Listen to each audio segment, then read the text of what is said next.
18th of September 2019, where we are going to have an informative, informal, and fun conversation. My name is Kim. I'm broadcasting live from my home today, as you probably noticed. I would like to apologize in advance if I have any audio or visual problems or interruptions. I'm taking advantage of Microsoft's wonderful working from home policy, which really helps out when you have a sick toddler. So thank you guys. So as they say, the show must go on, right? So joining me today are Carlos Ponce, my teammate in Mexico City, as well as Tulio, who has already introduced himself in Los Angeles. Today we're going to be talking. Today we're going to be talking about leveraging the road to improve your work, health, and home life to master the business of travel life. Here to tell us more about, I believe, the 6 energy habits to becoming an elite road warrior is Bryan Paul Buckley, a business travel performance expert. Welcome to Dojo Live, Bryan Paul. Honored to be here. Thank you so much. Awesome. Thank you for joining us. So if you could, please share a bit more about yourself and your background to get us started. Well, speaking of background, I'm a husband of 1. I'm a father of 5. I was just telling the other guys that in Chicago, which is where home base is for me, if you buy 4, you get 1 free as far as kids. I'll joke around and say that I really don't even like kids, but I do have a smoking hot wife. And my wife always loves to hear that from the movie Talladega Nights. Thank you, Jesus, for my smoking hot wife. And then she goes, woohoo. So oftentimes when I do training, she says, hey, how'd the training go? I said, all you want to know is that I use the line, thank you, Jesus, for my smoking hot wife with there. So yes, I'm thrilled to be here and talk about business travel and how to do it right, since I did it so wrong for so long. Okay, that's doing it for so wrong. I think that interesting for sure. It'll be fun. Tulio, I think, well, Carlos too. Of the 3 of us, however, I believe you probably have more experience in business travel than either Carlos or myself. And I think I come in a very much third place. I definitely was a road warrior one time. I was in 4 cities in one day, several times. Okay. I'm curious to learn how the heck he balanced all that with 5 children. This is definitely a guy to talk to about finding a way to balance traveling and all of it together. So I'm definitely curious, personally curious to see what's going on here. So before we get into the details of your 6 habits, I wanted to know a couple things. I wanted to know, number 1, just how many years of business travel you have behind you. And that when I started to read up on you and prepare for today's talk, the first thing that came to my mind was the movie Up in the Air. I'm not sure if you're familiar with that, right? With George Clooney and Anna Kendrick. And I immediately thought of the scene where George Clooney is teaching Anna Kendrick about like the suitcases and whatever and the check-in and this and that, and you're doing it wrong. And so I was wondering, number 1, how many years of travel experience you have behind you? And 2, which you've already answered, if you had seen that movie. And 3, if you could relate to Clooney's character at all. Yeah, so number 1, decades and decades on the road, longer on the road than I've not been on the road. So which has led to 40 pounds overweight on the road, and we'll talk a little bit about that. And like I said, messing up on the road a lot more than I've succeeded through the years. Love the movie Up in the Air. I can relate to it more than I probably care for understanding that. But even as George Clooney in the movie struggled with his relationships, struggled connecting with people, that is just literally the plight of many, many business travelers. And kind of the reason that I wrote the book Elite Road Warrior, and really with the desire to help those that are on the road to be able to leverage the road out there. Most of us limit the road, what it can do for us, as opposed to limiting the road and what it can give to us, so that we can produce not just our work, but also our health and our home life. I mean, you can have that job, you can replace the job, but you struggle with your health, or you have to replace your home life. It is really, really challenging on that. So that's why I'm passionate about all those, and don't want to end up like George Clooney, although I wish I had the salary of George Clooney just from the movie, but that's a completely different conversation. Yes, it is. And the next thing, before we get into the 6 habits again, I want to talk about real quick this idea of with so much travel, we at Nearsoft, we're a tech company, of course, and obviously throughout the years, technology has influenced and played a very large role in travel. So I was wondering, which perhaps elements of tech and travel you happen to appreciate the most? And the converse of that, which elements of tech and travel that have sort of arisen that you really don't like at all? That's a great question, Kim. I have a tech background myself, so I've worked in the IoT M2M space for a number of years, coming up on a decade. Done a lot of contract work, consultant work, helping oftentimes global companies to develop a North American, specifically American presence with that, work as a corporate trainer or different areas of that. So I understand that. A lot of times, even though people do tech and they're doing video calls and all that, there's nothing like the live. Meeting people, spending time together, whether it's a live events or what have you. So I completely appreciate that. I love technology in general. I'm a tech geek when it comes to that. I'm an Apple guy, so I'm on a brand new MacBook Pro. I've got a MacBook Air. An iPad Air, and using technology every chance I can. I love FaceTime. That has made a tremendous difference on my relationships, but also realizing that I could use it as a crutch and I could use it as a fault on the road, especially with connecting with those back home. It's often on convenience when it's convenient for dad and nobody else. And I've learned the hard way from that. So oftentimes technology can be your best of friends, but it can also be your worst foe when you depend on it just too much. Bryan Paul, you said something interesting which resonated with me, and it's something I have to remind myself often, coming from the old school of going and doing things in person, to the new world of the efficiency of being able to use technology to have these kinds of conversation. And I often remind myself, and even people sometimes in coaching environments, like, don't trade in efficiency for relationship. Don't sacrifice relationship in the pursuit of efficiency. And that's a difficult thing to balance today because there's so many demands. I mean, you're a father of 5. You've got elite in the word. I think about like a Navy SEAL. You know, it's not just a soldier. Exactly. It's someone who's figured stuff out, who's learned a few tricks, who can teach a few tricks.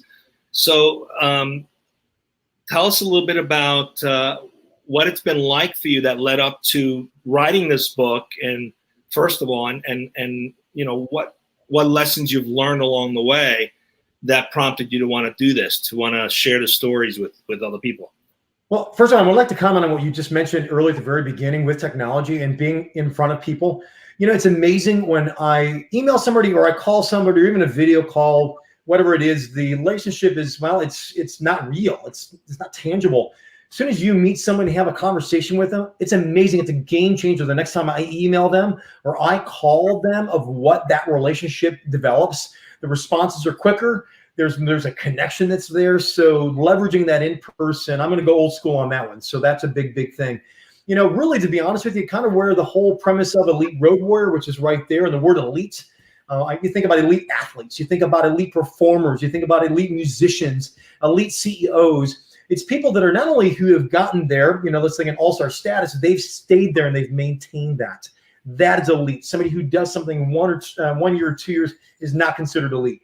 So looking at a road warrior, somebody who their life is more on the road, is saying, how do I get there? But then how do I stay there and sustain there? So that's really the kind of the passion behind it. The premise of really Elite Road Warrior in a nutshell, and why I started even the company Elite Road Warrior Group, is I did it wrong for so long. You know, I'm a hard driver, high energy. I know, shocking, right? And just going through my 20s and my 30s and my 40s, and we're going, oh, Bryan, it's going to catch up to you. Oh, your energy is going to affect you. You staying up late as you are, you know, how you eat or the lack thereof. Oh, about not staying in shape, yada, yada, yada. I was like, yeah, not me. When I hit 40, all of a sudden, my health started going bad. And that's when things got a little bit ugly. For my 40th birthday, my wife gave me a full panel of tests with a doctor. She's a generous spouse, just like that. And went there and they said, good news, we couldn't find anything wrong. Bad news, we couldn't find anything wrong. So I used that as an excuse to continue to go harder and harder and harder. And I did for another 5 years. You know, I went from not so sweet of jobs to C-suite. And my responsibilities increased. So did my expense reports increase.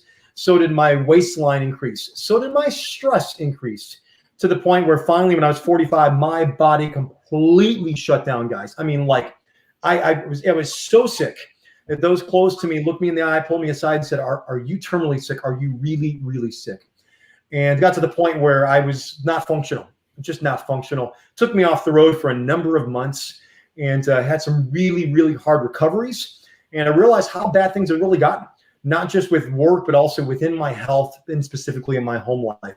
So that led me on a journey to figure out, how do I even get back to the road? How do I even get healthy again? How does somebody driven like me learn how to rest for the first time in my life? How do I learn to eat healthy? How do I learn to connect in a way that matters with being home a lot more? And then once I figure that out, how do I do that on the road? Because I've been a road warrior and my dad was a road warrior, and that's what I've learned. And so how do I learn to be able to do that at a sustainable level, to be able to continue to do it on the road? So that's kind of the premise. And as I would call the heartbeat of Elite Road Warrior, is helping business travelers with the three focus areas of your work, your health, and your home life. It's fascinating. You were talking about, I smiled when you said I turned 40 because oddly enough, all kinds of things just start popping up. Then whenever an issue like these, for example, I never needed these till I was 45. I had 2015 vision, and my wife just turned 45 not too long ago. She looks 22, but she's like, wakes up like, I got this little pain. I'm like, welcome to the late 40s. But wait, there's more. Wait, there's more. No, right. So, but if you're traveling and your business takes you abroad, it definitely becomes a big challenge. I went to Russia in April, and I was really concerned. Like, can I handle this? It's been a while since I used to be a road warrior, so I'm definitely not an elite anymore. But I was for 20 years. Yeah. So, you got these 6 energy principles? Love to hear what they are, because I'm sure those who are listening who are in the same boat, so to speak, are like, I'm about to get there, and I want to learn some of these myself. And maybe those who are younger are like, I want to avoid getting there and having these problems. So what can you share with those what those are? Sure. And today there's a buy one, get one free on the energy habits. I will share all 6 at no additional charge to just the kind of giver that I want to be today. So anyway, so the book is just that's for 6 children now in the book. I'm sorry? The 6 is because you had 5 kids, but you really wanted 6, so you went with 6. Yeah, don't tell my wife that. So anyway, nice. Okay, please. So the book is based on 6 energy habits. 3 of them are physical energy habits, and 3 of them are mental energy habits. The 3 that are physical really dramatically affect the mental side of the game. Imagine that. So the 3 real quick are move, fuel, and rest. So move is how we move, or the lack thereof. Unfortunately, the road does most of the movement for us on the road. And when we get on the road, if we've got bad habits at home, oftentimes we're going to have even worse habits on the road. They're going to expose us. So for example, under move, I use what's called the increase M4X formula. So think of an up arrow, the letter M for movement, 4X in 4 ways. So how do it's asking myself these 4 ways every single day I'm on the road. So how do I stand more? Think up on your feet, not down on your butt. How do I walk more? Think forward, not still. Run more, think cardio, just get my heart rate up. And then lift more, think strength training, with weights and bands and body weights. So it's looking at the road and saying, okay, within my road day, how do I do that? How do I choose to stand at the gate as opposed to just sit down immediately? How, when I'm on my flight, do not only stand every 30 minutes to give my body some energy? How do I take a walk? Get some movement in, do some stretches. How do I stand within my day to provide more energy within some of those breaks? How do I walk more?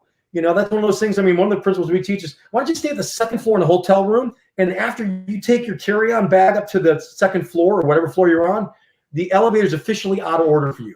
How do I get more movement in by walking? So I'm going to take the stairs up and down. I'm going to park at the back of the parking lot, for example. I'm going to look for opportunities to take walking breaks. Little areas where I can get more walk in for my movements, so it allows me to get some more energy, because movement creates energy. Run more. It's not going for a 5K or a marathon. Again, it's just getting my heart rate up. I can do that. Well, do you take 5 sets of stairs? Sometimes that'll get your heart rate up. Just doing a handful of push-ups or burpees will get your heart rate up. It may be an elliptical or a treadmill in a fitness center. It may be going for a small jog that turns into a sprint that goes to a walk. But just some way within your day that you're getting your heart rate up, which means run more. And then lift more is using, like I said, strength training. Sometimes I'll just have resistance bands, and I got 10 minutes, and it's go time in my hotel room. But remember, anything's better than nothing. So if I can do something, anything, just not nothing, I'm not going to go, I can't get a full hour workout in. Oh, they don't have the weights or whatever I need in the hotel fitness center. Booyah, forget it. Just get something. Consistency over length. You want to get something in, anything, just not nothing, so that you can get that movement that creates energy for you on the road. I try to get it in first thing in the morning to make sure I've got something. I'm not going to rely on the end of the day to get my movement in. So that's kind of the nutshell, if you will, of energy habit number 1 of movement. And movement oftentimes will give you that energy that you truly need. Questions, comments, snide marks on energy habit number 1? Well, I really enjoy that. I have to tell you, personally, when I would travel more, I always plan things around efficiency, right? So it's like, how can I squeeze in more? And never gave thought to the idea, maybe I should give myself an extra 10 minutes to walk, from the parking lot to the lobby, or walk up 5 flights of stairs. That didn't process. And as a result, I was one of those people who gained a lot of weight because I never got to do enough movement. Again, I was trying to squeeze efficiency instead of relationship with myself. So that's a great principle. I love that. I think anyone listening who's not doing that could probably learn to put that in practice. That's a simple, easy thing to do. Exactly. Walk more, move more. What else? You said there's 2 more physical principles. Correct. So there's 3 physical energy habits. First one's move. And again, like even in the book, just real quick, it's a matter of going, well, I already do that. Well, maybe you do. It's how well are you doing it? Is it producing your end result of energy? So it's really unpacking that and trying to provide a lot of examples of what to do and how to do it. Energy habit number 2 is fuel. Fuel is food, or food is fuel. Fuel is energy. So again, everything goes back to energy habits. So what I consume, is it providing energy for me? So we talk about 3 principles within fuel. Number 1 is continually hydrate. And it's making sure I'm getting in the liquids into my system, into my body that hydrates me. If I'm a high performance car, a high performer on the road, it's making sure that I've got the fluid in so that my energy engine is running smoothly. So whether that's the oil in the car, is going to be your water. It's making sure you get the water that you need on a consistent basis. The number 2 is clean and green. So it's the food that I'm consuming on a consistent basis. Most would just eat to eat out of entertainment or necessity. We don't necessarily look at it as going, well, let's provide the energy that I need. For example, if you're not having a breakfast, you're having a lousy breakfast, you're going to notice your energy dip in the middle of the morning. If you have a lousy lunch, no wonder you're paying the price. Maybe even others are paying the price as a result of what you ate for your lunch, whether it's your energy that's low in the afternoon. But it's learning to view your food as clean and green. How can I have the food to be cleaner? And how can I have the food to be greener? And looking at that, saying, well, somebody's like, man, I can't go to a salad or eat organic meat or whatever. Not saying it needs to be immediate. We use a principle called add first, then reverse. Start putting in some of the good stuff in. If you got to put the ranch dressing on to eat the dark greens, do it. You got to have the sauce to get the chicken in, or the eggs, or whatever you need to do it to start. But the goal then, food is fuel, fuel is energy. The last part of fuel is, it is called carry a controlled substance, which is a little bit, what's that? Well, what that is basically making sure that you're never caught off guard, where you always have snacks in your first and last meal of your trip, that you have access to that so that you're never caught off guard. When I'm caught off guard, I make lazy choices in my food, and I make easy choices in my food. And those often usually come back and bite me with my energy, or they mess up my stomach, or whatever. I want to make sure I'm not caught off guard. So I have a little lunchbox that I carry with me. I just literally recorded a podcast episode on that, to why every road warrior should carry a lunchbox to work. And the point is, I'm not caught off guard. And a lot of times that's healthy snacks. And it's making sure I've got what I need from a nutritional point of view, because things are going to go wrong on the road. You're going to get to the airport late. You're not going to have proper food options on that. You're going to get stuck in traffic. You're going to get stuck, whatever. Making sure that I have the water that I need, continually hydrate, food that gives me energy, clean and green, and I'm going to carry a controlled substance. So I got snacks and I got healthy things that I'm never caught off guard when I'm on the road, so I can make the healthiest choice. And that's really, if you get 4 words for the principle of fuel, it's MTHC. Make the healthiest choice. Again, that's it's what I'm hearing is make time for that, right? Because if you're running, that becomes very difficult. So you have to build in time to follow through on these habits, really good habits. Okay, so we 3 physical energy habits, and then you said there are 3 mental ones. Yep. Well, the last of the 3 physical energy habits. I wouldn't cover the third one. Yeah, that's the third. That's right. That's right. Number 3 is rest, and rest really on that is, rest is going to create energy as much as we think. Usually, that's the secret shame of a high-performing road warrior, is we don't know how to rest. We go. I was the guy, stadium lights on, every device on, taking my laptop lover up with me if I had my laptop lover over dinner, taking her up to the room for a nightcap, and I'm having a drink, and it's not water. Stadium lights are on. I'm up till midnight. Every device is on. Then I wonder when I fall asleep why my brain doesn't shut down. I sleep for a couple hours, and all of a sudden, I wake up in the middle of the night to go to the bathroom because I got 12 cotton balls in my mouth from from the alcohol and no water. I mentioned that.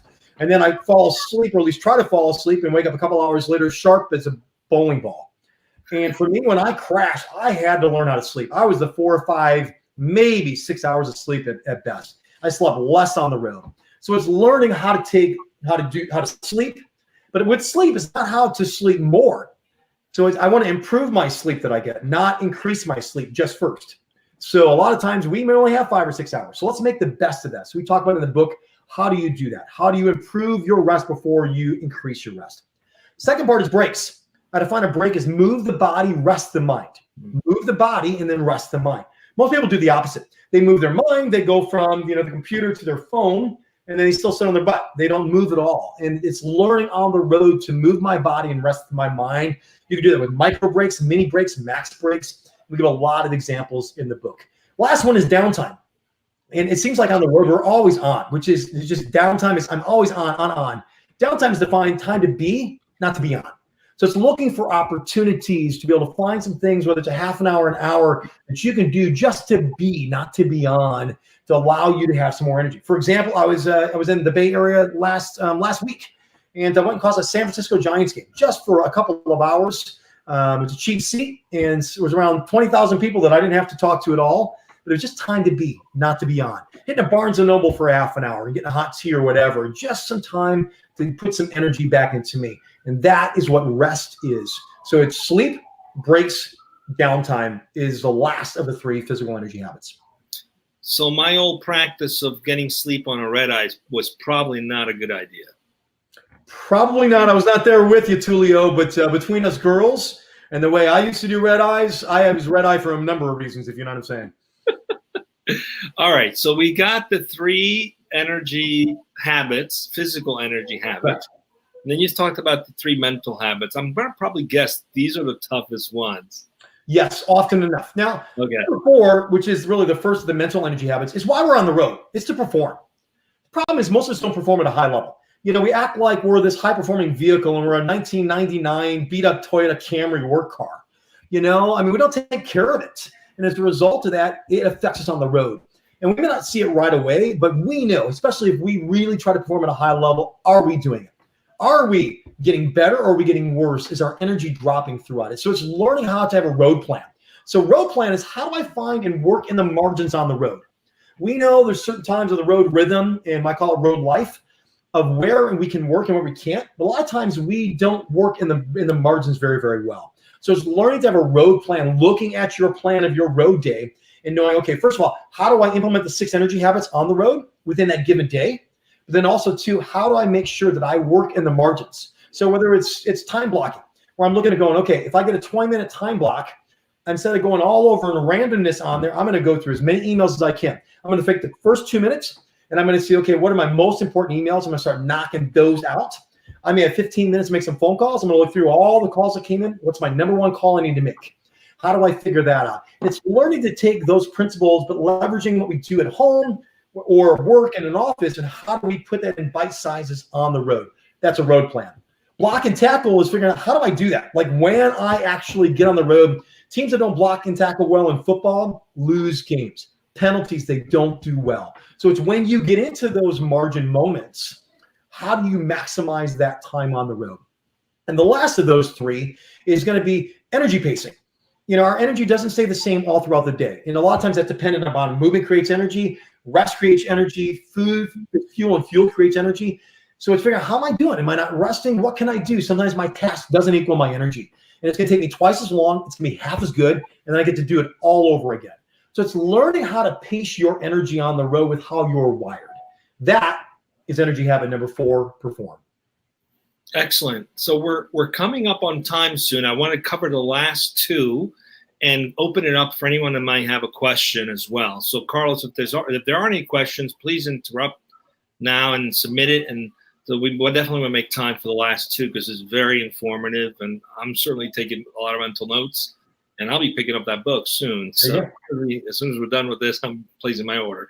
So the other 2, we'll keep going unless we get interrupted. It looks like we lost Kim. She had some trouble today with her connection, and our poor toddler's home with a fever. So We miss you. I'm here. I'm here. I had Zoe sitting on my lap and playing. But we figured out and moved forward and keep the show going. So, all right, good. Do you have a question? We're for Bryan Paul, or can we let him go into the next two mental principles? No, I'm good. I've followed all along. I mean, left off at the energy pacing. What's the last two? Let's keep going then. Let's keep going, Bryan. This is awesome. Yeah, the last two under mental energy habits. Well, first is develop. And develop on that, which is energy habit number 5. Most people are like, huh? Why is that even part of an energy habit? Develop means personally and professionally. So it's putting things in. So the first part of that's sharpen the mind.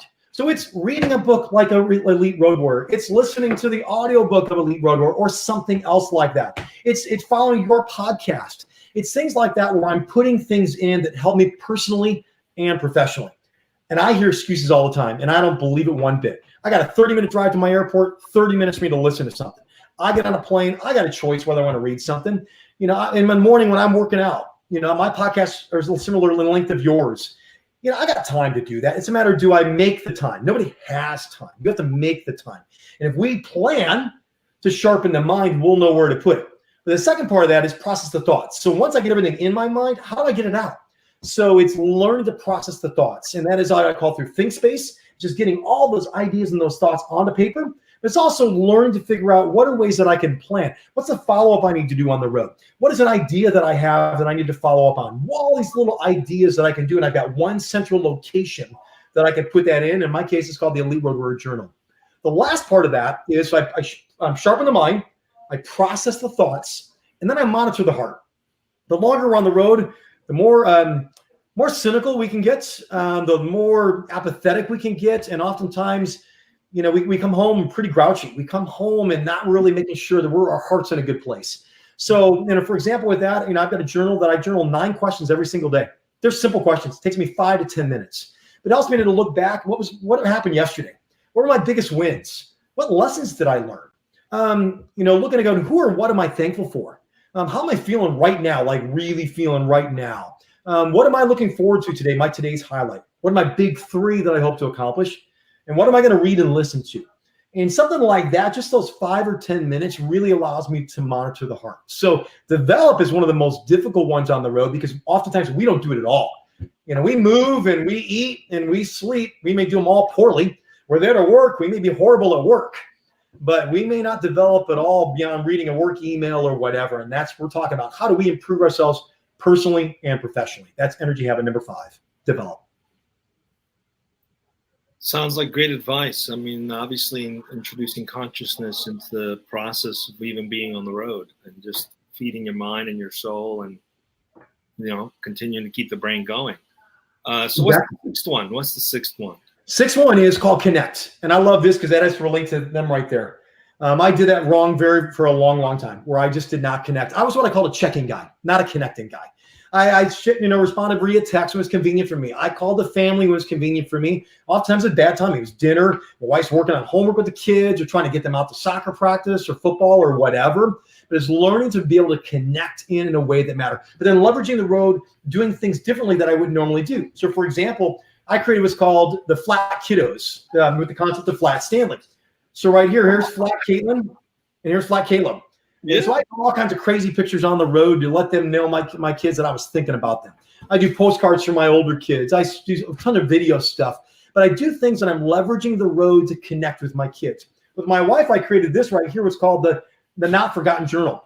I spend 2 minutes every single day, and I write in the Not Forgotten Journal. Basically, I put the city and the dates, and then I just write an idea, a memory, something to my wife to let her know that she's not forgotten on that. When she got this, I can't tell you the mad kudos that she knew. And we're talking 100 entries in here over that she knew that on, June 14th, I'm in Kansas City, and on April, whatever, I'm in Las Vegas, that my wife was not forgotten on the road. And I do that at the end of the night before I go to bed to kind of, remind me, hey, what's really important. I frame the fam. I put a picture of my family right there, a couple places in my hotel room to remind me what's important so that I become a checking guy, a connecting guy, not a connecting girl. Well, I have to say, Bryan Paul, these are great energy habits to have, period, whether you're traveling or just you're exactly right, living your life, because I know the connect piece is definitely something I've struggled with when I'm on the road. And it's easy to justify and say, I'm on the road, I got a million things going on. But that's, if you're not connected, that's like what it's all about, right? And for CEOs and other executives, same thing. That are not practicing connecting with their people, it's the same principle. So I find you're that exactly right. And these principles aren't just for home. I'm sorry, just for the road. I just translated them for a road word because that's where I live a lot of my life. And so I think it's difficult for sure. Absolutely. I can attest that I haven't been a road warrior for 20 years. It definitely becomes very difficult. Those are great tips. It's been wonderful to have you. We can keep going, but we're out of time. And anything you want to say, Kim, to wrap up?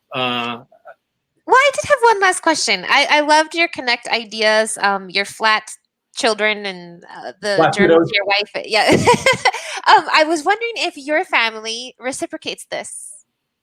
100%. I think they were waiting for a long time for dad to do it. And plus, I think part of that is, it's connect intentionally is the first part that says connect intentionally, thoughtfully, and creatively. First one is not to have expectations. I do it because I want to invest into my family and I want to be thoughtful, not necessarily for their response, but man, their response was overwhelming on that. But I've talked to a lot of road warriors because they've delayed it for so long that it's taken a while for them to go, is this a ploy? Is he going to be consistent with this? Is this going to be something that's going to last? But I tell you, it's dramatically helped my marriage and helped my relationship with my kids because I do miss things. My wife's a single mom when I'm gone. I do. So does Flat Daddy go to the soccer games? Oh, exactly. Nice. He really should. Although they kind of wonder what's the deal with that guy right there, right? Good question.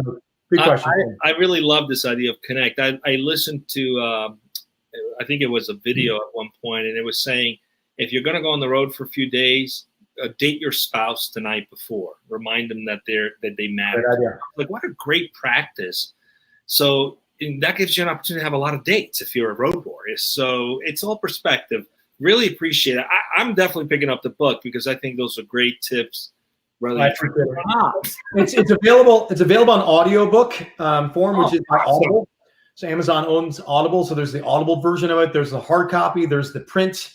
And then there's the podcast, Elite Road Warrior Podcast. So it's just usable content for people that travel, whether they're just starting off and they don't want to do it the wrong way, or it's somebody who's been doing it for years. There's a lot of, every chapter ends with a baby step and 3 pointers. So it's designed to help. Some people go, Bryan, I don't remember you being 40 pounds overweight. So give me little bite-sized pieces to help me to find some quick wins, if you will. And by the end of the year, I'll have what's called the Kickstart Road Course is going to launch. It's the how of the Elite Road Warrior book. How do you do it? How do you get those quick wins? So it'll actually be video-based just like this. It'll be showing different things, me traveling on the road. Hey, do this, try this. Hey, I'm not doing this very well, yada, yada, yada. So hopefully it benefits individuals, and that's kind of the master evil plan here. Well, thank you for being with us, and I'll let Kim wrap it up for us, or Carlos, whichever who want to wrap it up. That'd be great. Kim? Yes, I too, Bryan Paul, would like to thank you for joining us today and with your very simple yet profound, I think, insights on how to live life better in general, and particularly as a road warrior. The last thing I wanted to know is, aside from your book, for our viewers and listeners, how might they find out more about you? Is there a website or a Twitter or anything that you would like to reference? Yeah, I appreciate that. EliteRoadWarrior.com is probably the easiest way to go. You can find the book that's there. There's a 90-second promo video that kind of helps you understand exactly what we're all about. I do corporate trainings, workshops, keynotes, a lot of that, a lot of online stuff as well. Imagine that with technology. I'm on Instagram. It's probably the best way to follow me, Elite Road Warrior. On the Instagram side, I'm on LinkedIn as well. Imagine that. So the best way is to reach out. If I can serve you or your audience in any way, please let me know. I'm an average guy who's just trying to help the fourth grader out, being a fifth grader, shine the flashlight to go, hey, this is the way to do it. This is the way not to do it. And hopefully it serves people. Well, we'll make sure we put all those links on the page, on this video page on nearself.dojo.com. So. I appreciate it. And thanks for the patience. I know this show goes shorter, but time flew by, and you guys appreciate just the patience. As we normally say, time always flies when you're having fun. There you go. Nice. So, and my dad used to say, "Thanks for coming, but most of all, thanks for leaving." I don't know if that. And with that said, let's go offline and just stay with us. The Introvert's Guide to Socializing. Nice. Thank you, everyone. Thank you for joining us.